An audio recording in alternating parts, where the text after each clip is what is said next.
মাওলানা নুরুর রহমান মাদানী হুজুরের উপরে একটি জঙ্গি সন্ত্রাসী গোষ্ঠী বলা যাবে আমরা, যে এই অপরিচিত হামলা করেছেন, তাকে হত্যা করার উদ্দেশ্যে তাকে ধারালো চাপাতি দ্বারা আঘাত করা হয়েছে একেবারে মসজিদের ভিতরে। তো এই আলোচিত যে হত্যাচেষ্টা মামলা,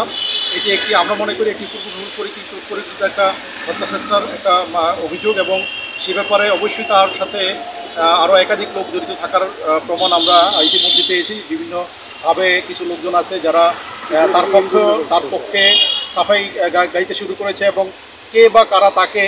এই হত্যাচেষ্টার জন্য উদ্বুদ্ধ করেছে সেটা প্রসিকিউশনের পক্ষ থেকে তার জন্য 7 দিনের রিমান্ডের আবেদন করেছেন। যেহেতু সে আজকে স্বেচ্ছায় দোষ স্বীকার করেছেন, সেই জন্য প্রসিকিউশনের পক্ষ থেকে সেই রিমান্ডের আবেদনটি এখনও পেন্ডিং রয়েছে। আমরা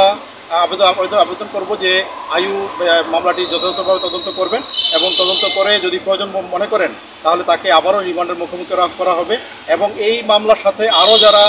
জড়িত রয়েছেন, বিশেষ করে তাকে কে বা কারা আরও যারা বিভিন্ন গোষ্ঠীর পক্ষ থেকে যারা ইন্ধন জুগিয়েছেন, যারা তাকে বিশেষ করে একজন আলেমেদিন যার খ্যাতি, তিনি হাজীগঞ্জের যিনি প্রতিষ্ঠান হাজীগঞ্জ কামিল মাদ্রাসা যিনি মুহাদ্দিস ছিলেন, যিনি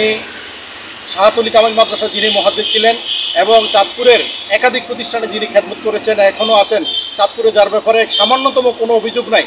সেই সর্বজন শ্রদ্ধা একজন আলেমের উপর যে হামলা হয়েছে, আমরা রাষ্ট্রপক্ষের আমরা এটা তীব্র নিন্দা এবং প্রতিবাদ জানাই। আমরা আশা করব যে রাষ্ট্রে যে তদন্তকারী কর্মকর্তা রয়েছেন তিনি মামলাটি যথাযথভাবে তদন্ত করবেন, এবং আরও যারা জড়িত আছে তাদেরকে আইনের আওতায় আনবেন, এবং তাদেরকেও সোপর্দ করে সত্য ঘটনা উদ্ঘাটন করবেন, এবং ভবিষ্যতে যাতে এই জাতীয় ঘটনা চাঁদপুরে নয়, শুধু সারা বাংলাদেশে কোথাও যাতে না ঘটে সে ব্যাপারে সবাই সতর্ক হবেন, এবং এটি একটি